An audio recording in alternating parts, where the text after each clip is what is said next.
a movie to discuss as well, and some people have seen Robocop, and some people have been anticipating, Mark, that you're not going to like it. Indeed, there were some people using social media who were expecting some kind of epic rant. Having sat next to you during the movie, I can assure you, I don't think that's going to come. Well, the interesting thing is that obviously in the wake of the Total Recall remake, you can understand why people were very trepidatious, because the Total Recall remake was the one in which they had a lift shaft going through the centre of the earth from England to Australia, and you go, what?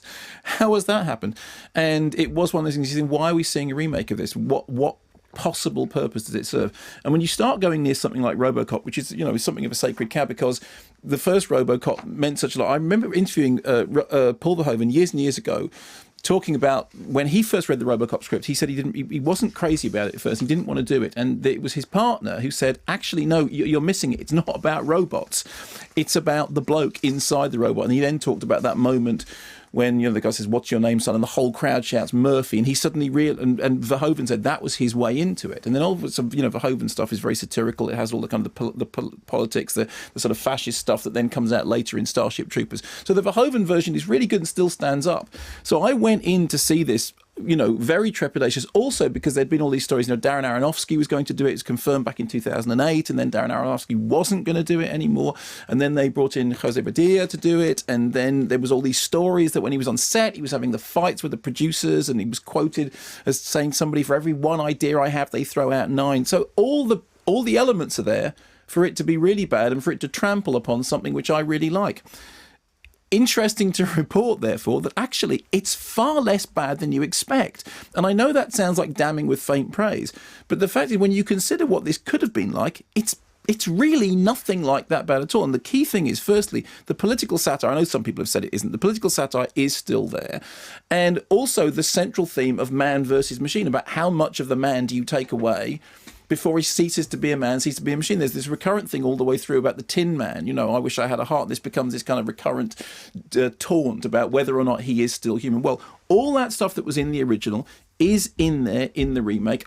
In the remake, because of the way that special effects have moved on, they're able to go rather further in the depiction of him being just an assortment of fleshy parts who are welded into this machine. And the central drama happens between Gary Oldman's character and Michael Keaton's character, both incidentally graduates of Batman universes in various ways, when they're doing slimy corporate executive and horribly compromised scientists. And those scenes work rather well. The whole thing is then encased in this, you mentioned this with Gary Moore, there's this Samuel L. Jackson, he does this sort of this TV presenter who is very clearly taking his lead from TV presenters who exist in the real world.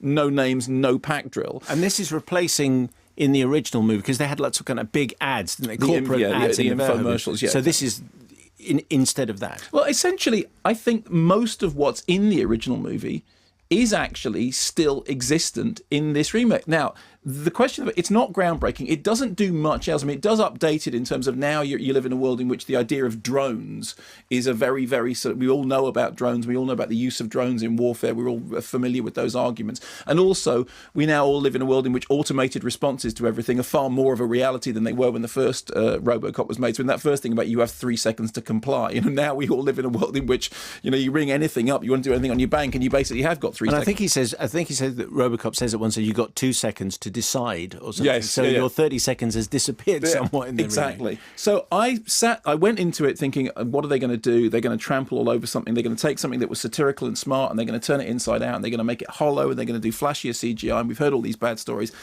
And actually, I begrudgingly have to say that whilst watching it, I thought this is much better than it could have been. I don't know. It still suffers from a fundamental redundancy, which is the question of whether anybody actually needed to remake Robocop. But considering that they have done it, and considering how they've done it, it at least looks like a version of Robocop that's been made by somebody who understood what the original was about. I remember Kim Newman once said very astutely about Texas Chainsaw Massacre 2, which was actually made by the Has same. anyone said anything really of significance about Texas Chainsaw Kim, Massacre? and he said this. He said the interesting thing about Texas Chainsaw Massacre, it doesn't only look like a film that wasn't made by someone who made Texas Chainsaw 1.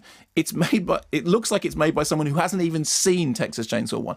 And in the case of this looks like it's made by somebody who actually understands, in the same way as Verhoeven did, what's at the centre of that story. I don't think it holds a candle to the Verhoeven original. I think there's no question of it, taking its place in. It is ultimately incidental. But frankly, it is a lot less bad than it could have been, and there are things in it that are actually perfectly all right. And there's a bit right, and this isn't a spoiler. Well, I'm not going to say what it is, but when the film has finished and the final credits are running and the music is the run-out music, you go, yeah, you've got it. They've chosen a track which is beloved to many people, and it's the perfect choice, and everything falls into place. Yeah. You go, you know what? I've had quite a good time. Yeah, exactly. And believe me, choice. no one went in with lower expectations than me.